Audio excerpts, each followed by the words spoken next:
I don't know. I feel like if you're not curious, bro, you're not gonna really learn as fast, bro. You feel me? You're not gonna really like, you feel crazy. See, bro, my English is crazy right now, dog. I don't know what the fuck is going on. No, sit it back, can't waste no time. You stack pennies, I can't drop a dime. Why they tryna play it, my nigga rewind. Coach of the team, I'ma get them in line. Give a fuck about the rollie, I got all the time. If she with me or not, I'ma do it for mine. Fuck. What's good, y'all? We back with the motherfucking video, man. I don't know, I keep on pausing every time I do that. But look, we're back with the motherfucking video, man. We got the Infographics Show again. We got why the US is running out of jobs. But before we get into the video, I just want to give a shout out to my homie, man. Quick Bands. Look, he gave me this shirt right here. If y'all fuck with that joint. Look, I'm gonna put the link in the description. Yes, sir. Gave me a long sleeve, man. I'm gonna put the link in the description, but y'all can fuck with him. Y'all can fuck with the homie. I'm gonna put the link in the description. Go fuck with the homie, man. He got all that shit from hoodies to hats, beanies, all that shit, bro. I'm pretty sure he got beanies, but we got hats, all that shit, bro. He got a clothing brand, man. Go check his shit out, man. Run that shit the fuck up, man. I'm gonna put all that in the description. And also I'm gonna put chat radio in the description too, man. He got some shit too also, I ain't gonna lie. I need to clear my fucking throat, man. But look, without further ado, let's get into the video, man. So look, chat rated in the description and quick bands in the description. But too little work. What if millions of Americans went searching for employment only to discover there is nothing available? On today's episode of the Infographics Show, we're asking why the U.S. might actually be running out of jobs and what that means for the future of work. While the U.S. economy is generally doing well these days, the job market in the U.S. has people worried. The job growth estimate has been downgraded, with totals for May and June being revised down by a combined 258,000 jobs. Employers added 250,000 fewer jobs in the second quarter of 2025 than they did in the last. In fact, some analysts are saying that this is the worst job growth observed in decades outside of a recession. A lot of people will say, well, of course we're seeing fewer jobs. The AI revolution is here. But it's actually not that simple. Artificial intelligence is playing a part in the shrinking job market, but it doesn't tell the full story. So why is the US running out of jobs? Let's start with one of the simpler explanations. The rise of remote work has changed the playing field for American workers. The 2000 US Census found that just 3.2% of American workers, about 4.2 million people, worked from home. By 2020, before the pandemic, that number had more than doubled to 7.3% of the labor force, or around 11 million people. Then the lockdown hit and remote work exploded. In only a year, the share of Americans working from home soared to 17.9% by 2021. While some did eventually transition back to part-time or full-time office jobs, many never did. Since the end of 2023, 13.8% of workers are still fully remote. And you want to know the crazy thing about it is like, we're running out of jobs, as just saying in the video, but the income gonna keep on raising. Inflation's gonna keep on going up, obviously. So like everything will keep on getting more expensive, bro. We run out of jobs and shit, bro. So like, I advise you, and this is what I'm working on right now. I advise you to make a way, bro. Build you up something that's gonna last forever. Business or whatever that is, man. Keep on building that shit up, bro. Cause I'm telling you, bro, this shit I'm building right now, bro. I'm planting the seed for some crazy shit, bro. I'm planting the seeds right now, bro. Especially while I'm young, man. Like, I'm trying to get this shit working. And I advise you to do the same, bro. Just playing this shit out, bro. Thinking about your future, but don't think about it too much, you feel me? And that sound crazy, like, or some shit where I'm saying, like, think about your future, like, plant the seeds right now. Cause some shit that's gonna last, you feel me? Not just like live in the future, but live for your future in that aspect. Now, for tax and other reasons, some companies can't hire remote workers outside of the U.S., but a fair amount can, leading to U.S. workers suddenly competing not only with similarly skilled workers around the country, but similarly skilled workers globally. We have got to the point where literally anybody can build a fully working app without knowing how to code. This is Base 44. Globally. According to Revelio Labs, global companies with U.S. headquarters have been hiring international workers at a much faster rate than domestic workers. Between 2019 and 2025, the number of onshore workers grew by 16.7%, but offshore workers grew by 32%. nearly twice as fast, and these aren't low-wage roles. Huge corporations like Salesforce are laying off high-paid staff in their Bay Area offices in favor of international talent. While only 5% of companies were open to hiring international remote workers in 2019, by the end of 2020, that number had jumped to 10%. What? 10%? In 2022, companies seemed even more willing to hire globally, with the State of Global Hiring report finding that 64% of U.S. companies were either expanding international hiring or planning to. This leaves U.S. workers either shut out of those markets entirely or forced to compete fiercely for what's left. Increasingly, company job postings aren't aimed at Americans, or at least not Americans alone. And as if things could... Well, y'all, I'll be right back. It's hot as fuck in here.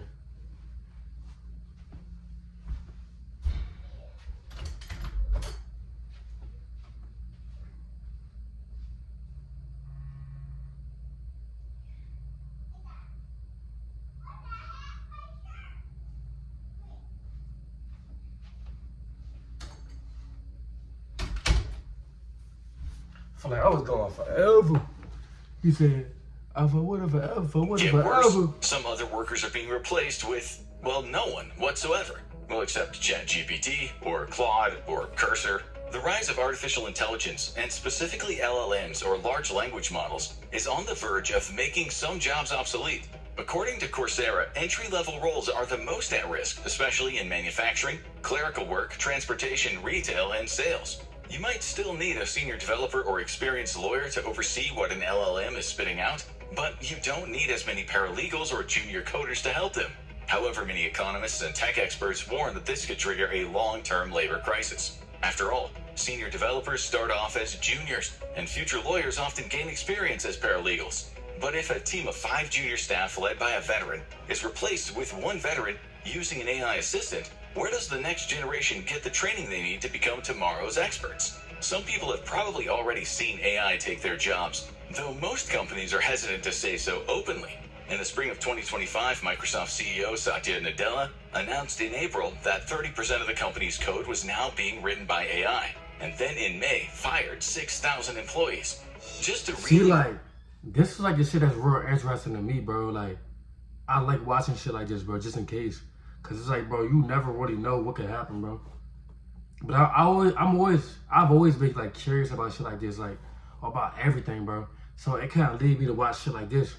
I don't know. I feel like if you're not curious, bro, you're not gonna really learn as fast, bro. You feel me? You're not gonna really like, you feel me? Like see that need to adapt or learn as fast. You feel me? Like, cause it be like curiosity is what got us here, to be honest. Curiosity is what got us here. Like, what the fuck? I'm home. Well, I can't fucking speak English, bro. What is wrong with me? The point, another 9,000 were let go in July, equating to 4% of the company's international workforce, which would appear to be related events. In fact, almost all of the tech giants, including Google, Meta, and Amazon, have conducted massive layoffs since 2022. Meta laid off 3,600 people in the beginning of 2025, and companies like IBM cut 8,000 jobs in HR and other departments as it increasingly uses AI to complete administrative tasks. And the problem doesn't just lie in tech. In June 2023, IKEA, in an effort to make its customer service as confusing as its assembly line instructions, said they would start phasing out their customer service agents in favor of an AI bot named Billy. Duolingo is one of the few companies that seems openly proud of firing workers in favor of AI. They made headlines in January 2024 when they announced they'll let go 10% of their contractors in favor of using AI to translate content. And that's why nobody likes the owl. We should point out that some industry experts and commentators actually doubt that these layoffs are because of AI replacing human workers. Menlo Ventures' Didi Das says layoffs are happening because the big tech companies need huge amounts of cash for investments in AI data centers. Tech advisor and entrepreneur Wes Roth says this isn't about AI replacing humans yet, it's about restructuring to fund AI initiatives. However, even if this is the case, it still means that some of the world's biggest companies are betting more on an AI-led future rather than on their own experienced workers. That's bad news for future generations, and some of them already sense it.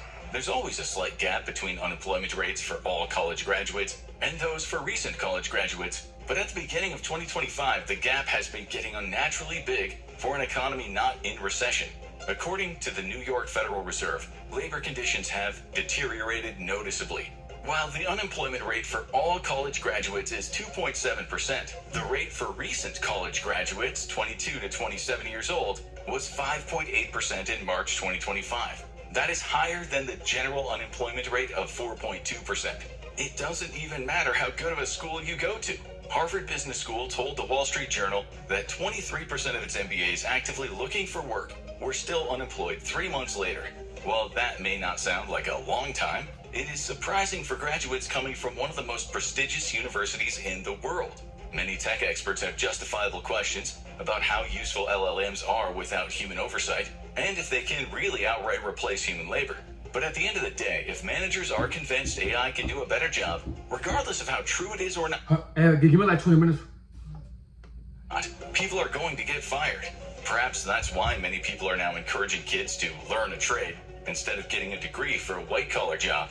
That way, they can walk away with less student debt and more practical real-world skills that would be harder for something like AI to replace. But skilled trades and manufacturing jobs have been facing their own challenges for some time and may face more in the future.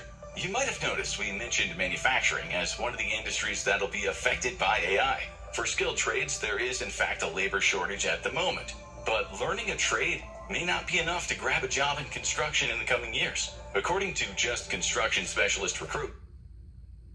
Man, this is the craziest shit to me. The best contractors are no longer just hiring based on tools in the belt. They're hiring based on tech fluency. Tools like layout robots, drywall tapers, used to handle repetitive taping and mudding, and rebar tying machines are already common on job sites in the US and UK. The prevalence of automation and robots on construction sites, as well as in other trades like plumbing. Boy, this shit gonna turn into iHuman, bro. Bro, I just said iHuman. iRobot, bro. This shit's crazy. See, bro, my English is crazy right now, dog. I don't know what the fuck is going on. I can't speak for shit in this video. Like, what the fuck? But yeah, this shit gonna turn into iRobot, bro. This shit's insane. Like, there's no way. But like, bro, they already set a strict thing on YouTube where they made sure YouTube is not gonna turn into like AI shit. They made sure to get on that, but you can still use thumbnails. AI for thumbnails and shit like that, obviously. But you can't use the thing like for the video. And electrical work are only expected to increase in the future. And so even though skilled trades are likely among the last jobs that will be fully replaced by robots, the kinds of skills a tradesman requires are going to change very fast soon. And they'll require a lot more training and education, one most people can't afford. Not to mention, even those trades are still subject to increasing automation, something that has a profound effect on both jobs and wages, with a surprising statistic you'll hear about in the next section. Because despite multiple politicians' promises to bring manufacturing jobs back to the US, this mass reversal of job outsourcing has never really materialized. Jobs were outsourced in the first place because of lower labor costs abroad, as well as the US's growing deficit with major manufacturing countries. The Economic Policy Institute estimated that a growing trade deficit with China cost 3.7 million US jobs between 2001 and 2018. Even if the US raised import costs and cut domestic wages enough to make factory workers competitive with cheap foreign labor, it still wouldn't solve the problem. Outsourcing might have taken away US manufacturing jobs, but now something else has replaced them entirely: automation. See, manufacturing output in the US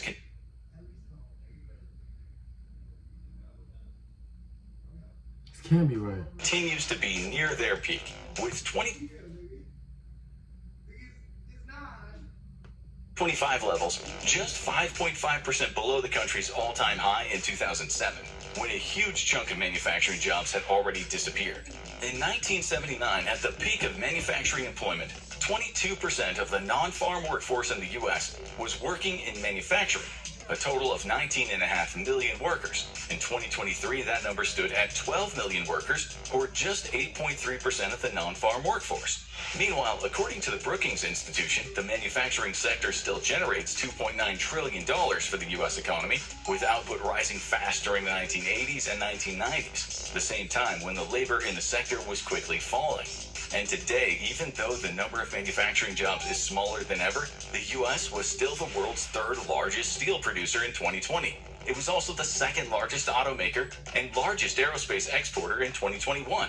Overall, the country was second worldwide in terms of manufacturing power, producing 16% of global output, coming in only behind China, which, it should be mentioned, has over 4 times the US population. Because most of the work has been taken over by machines for decades now. MIT economist and professor Darren Acemoglu found that between 1990 and 2007, adding just 1 robot per 1,000 workers reduced the employment to population ratio by 0.2% and lowered wages by 0.4%. Why would your boss pay someone when they could just hire a robot that never asks about health benefits or having food? This translates to each robot doing the work of roughly 3.3 workers. Not to mention, manufacturers can't even fill the job openings they have now. Consultancy firm Deloitte teamed up with the Manufacturing Institute. They're like almost perfect, though. They don't need food. They only need power. And that battery in their back, bro. But without that power, battery, they nothing though. But they don't need food. They can stay focused on their job. They never get tired, probably. Well, I think it might be like a call, like this shit might just rust or something. 2024 surveyed more than 200 manufacturing companies on what their major challenges are. Over 65% of the companies surveyed listed hiring and retaining workers as their #1 challenge. That's not even mentioning the fact that many manufacturing workers are relatively old, meaning a wave of retirements is increasingly sweeping the sector. It's predicted that manufacturing will need 3.8 million extra workers by 2033, but up to 1.9 million of these jobs could go unfilled if workforce challenges are not addressed. But due to automation, only 2 in 5 manufacturing jobs these days are actually involved in making stuff at all, meaning 3 out of 5 jobs mostly require a college degree, as they're in design, engineering, research, development, sales, and finance, to name a few. The very things that many big tech firms believe will be replaced by AI. Carolyn Lee, president and executive director of the Manufacturing Institute, puts the number of manufacturing jobs that require at least a bachelor's degree at roughly half of all the current open positions. And that percentage is expected to increase in the future as manufacturing becomes more advanced and high-tech. It's part of a broader transition toward an economy where humans oversee machines rather than operate them or compete against them. But what about in-person or at least customer-facing service jobs? Customer service, retail jobs, food service, taxi, and Uber drivers. They are all gone. The emergence of chatbots and customer service agents entirely powered by AI is increasingly making customer service jobs a relic of the past. One McKinsey study found that AI-powered chatbots reduce operational support costs by 30%. The unspoken part of that study is costs are reduced because people are fired. Giant companies like Lyft and Bank of America have introduced their own AI assistants or are using services like Claude AI to handle customer service. Lyft found that replacing human agents with Claude reduced resolution times by 87%. Meanwhile, Bank of America's Erica chatbot has handled Oh my god, bro, this nigga just went so deep in this joint, bro. Over 1.5. It's like one of the things. It's like I want to know, bro, but this shit kind of boring. I ain't gonna lie, this shit take boring. But I'm still gonna finish it off, bro. We already almost done with this motherfucker, bro. that shit started to get boring like 13 minutes in. In customer service interactions, self-service kiosks at retail stores and fast food chains, in addition to self-service checkout counters in supermarkets and big box stores, are decreasing the need for customer-facing service jobs as well. According to RestroWorks, the number of restaurant kiosks installed worldwide between 2021 and 2023 increased by 43%, reaching 350,000 installations, over 1/5 of them in the United States. By 2028, the number of kiosks is projected to double to 700,000 units internationally. In fact, according to OysterLink, 30% of fast food locations in the US already use self-service kiosks in 2025, and that number is expected to increase. But you see how, like, shit changed in your face so fast? Like, this kiosk shit just started not that long ago. Like 3, 4, 5, 6 years ago, bro. They just started that kiosk shit, bro. And that shit getting added to more and more stores. First it was just like McDonald's and shit like that, then Walmart, then this, and this, and this, and this, and that. And it's only gonna keep on changing. Look, nothing stays the same. Everything changes, bro. Everything has to change. Everything has to change. Everybody has to adapt. That's just how life is, bro. You feel me? Just really pay attention to everything. Pay attention to every change, bro, that's happening right now. To 50% by 2026. Workers at fast food chains like McDonald's, Burger King, and KFC are understandably nervous about this new tech coming for their jobs. One study by Cornerstone Capital Group found that up to 1.5 million fast food jobs could be replaced by 2025 because of the kiosks. But as of August 2025, the swaths of job losses haven't really materialized in the way that people thought. Fast food employees have been mostly shuffled around to other roles. But considering that the surge in this tech's use has been relatively recent, anxieties remain about the future. As far as taxi drivers or even truckers go, the coming years are looking pretty grim for them as well. Companies like Waymo have already rolled out truck drivers too, damn. fully automated robo-taxis to shuttle people around. A white paper on autonomous driving by the World Economic Forum predicts that by 2035, fleets of robo-taxis will be operating in anywhere from 40 to 80 cities, mostly within the US and China. These driverless vehicles are also set to transform the entire sector of trucking and logistics. The same paper estimates that by 2035, for mid-distance hub-to-hub routes, Nigga, I'm not gonna lie, I do not want to be on the road with AI trucks, bro. Like, that's driving itself. I don't like the idea of that, bro. What if that motherfucker just malfunction and just turn left while I'm right next to it? Like, what the fuck? That don't even sound safe, gang. Like, remember that one Tesla that fucking crashed itself, bro? Oh, man. But we'll only know till that shit happen. You only know till that shit happen, you feel me? Will make up 29% of new purchases in the United States and around 26% in Europe. After all, robo-trucks, unlike truck drivers, don't need to rest, stop to eat, or get tired while driving. And most importantly for the companies that employ them, they don't need to get paid, after the initial purchase of the technology at least. Maybe all of this tech and automation is why some companies these days are experiencing rapid growth and increasing profits without hiring humans at all. In fact, many are letting their highly experienced employees go. At KPMG, we make the difference by helping our clients embrace disruption and turn business challenges into tangible opportunities. Our transformation specialists. According to Live Data Technologies, U.S. public companies have reduced their white-collar workforce by 3.5% between 2022 and 2025. The highest performing companies are even more convinced of the philosophy, less is more.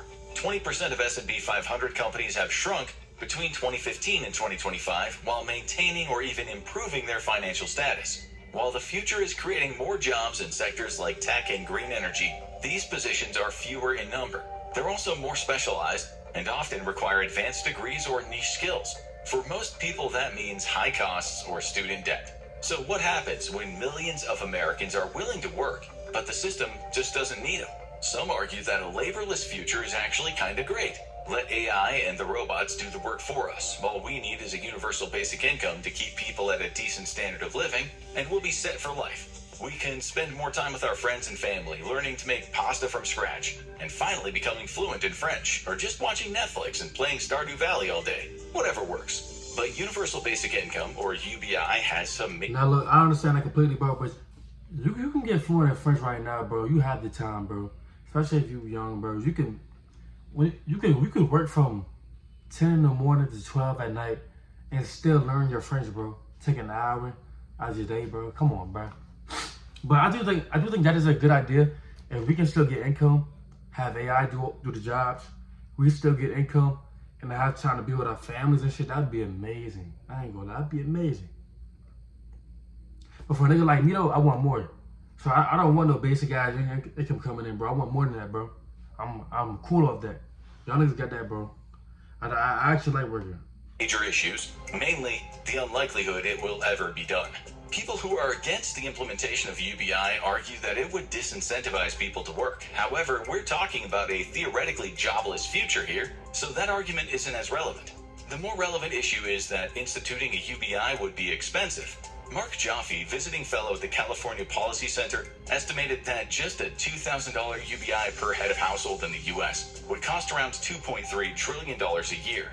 Even if all federal, state, and local assistance programs meant to help the poor were eliminated, as the UBI would theoretically be taking care of all those needs, that only eliminates $810 billion in funding. That means a relatively low UBI would still require an extra $1.4 trillion a year in the budget. And that is not even touching the fact that in a country where the average rent alone is about $2,100 per month, no household can survive on $2,000 per month. So to institute a UBI that would actually keep entire families afloat, never mind thriving, would require trillions the country doesn't have. And in a jobless future, the US will have even less of a budget for such ideas. Since no one will be working, no one will be taxed. What earned income can the federal government tax if the majority of people aren't collecting paychecks? In theory, the government could respond by heavily taxing the multimillionaires, billionaires, and corporations enriched by an AI-powered, fully automated economy. But in practice, that seems unlikely. The top marginal tax rate has fallen. But why tax them more? Like, I know some people be arguing like, oh, tax the rich more. Tax them more and this shit like that, bro. Nigga, they already getting taxed crazy, bro. Niggas that be getting $1 million be getting taxed, bro. It's the same shit, bro. It just, they have a different level of income, bro. Like, they really getting taxed the same as us, like the same percentage, bro. It just, I mean, obviously it's more money they're getting taxed. But why the fuck they want to get them taxed more? Cause nigga, you know me, I want to be one of them niggas, to be honest, who have that much level of income. So why niggas want to do that shit? That don't make sense. Keep it the same level as it is right now. That never really made sense to me, to be honest. From 92% in 1953 to just 37% in 2023, according to the Tax Policy Center. Today, anyone earning over $609,000 pays only 37% on income above that threshold, and politicians show little appetite for taxing the same wealthy donors who fund their campaigns. So, in sum, a universal basic income is a non-starter. Will we redefine what counts as a job? It's hard to imagine how. Automation now threatens everyone, from blue-collar factory workers to some of the highest-paid professionals. More likely, a huge portion of the population will simply be left behind, forgotten by an economy and society that no longer has a place for them, despite doing everything they were supposed to do. And what happens then, besides mass unemployment and poverty? First of all, a lot of the companies that got rich off of firing almost all of their... But you see what I'm saying, bro? While you still have the chance right now, bro, work on your business, work on building yourself up, bro. Like, even if you got a girlfriend, bro, take some time for yourself, build yourself up, bro, work on your business, man. Cause this shit can get wicked, bro. I know it's all going so slow right now, but you never know. This shit can happen just like that, bro. You could be that homeless nigga on that street, bro. I'm telling you. But like, you feel me? Like, this shit wicked. And like, the way this AI shit moving, this shit about to, who knows, man? Who fucking knows? That's why it's always good to put your head down and run that motherfucker up, you feel me? And workers and replacing them with machines are going to face serious challenges. No one will have the money to buy their products and use their services. If huge employers like Amazon, Walmart, and Apple replace over 90% of their human workforce with machines, who is going to buy books off of Amazon, or clothes, or toys, or an iPhone? And history has shown that a generation of poor, angry young people with no future and few elites becoming trillionaires rarely ends well for anyone. While the US might be running out of jobs, some people are making their exits unforgettable. Check out Most Epic Way. And that's the video. We got the Infographics Show today, man. Y'all like, comment, subscribe. First of all, let me know how y'all feel about this shit, bro.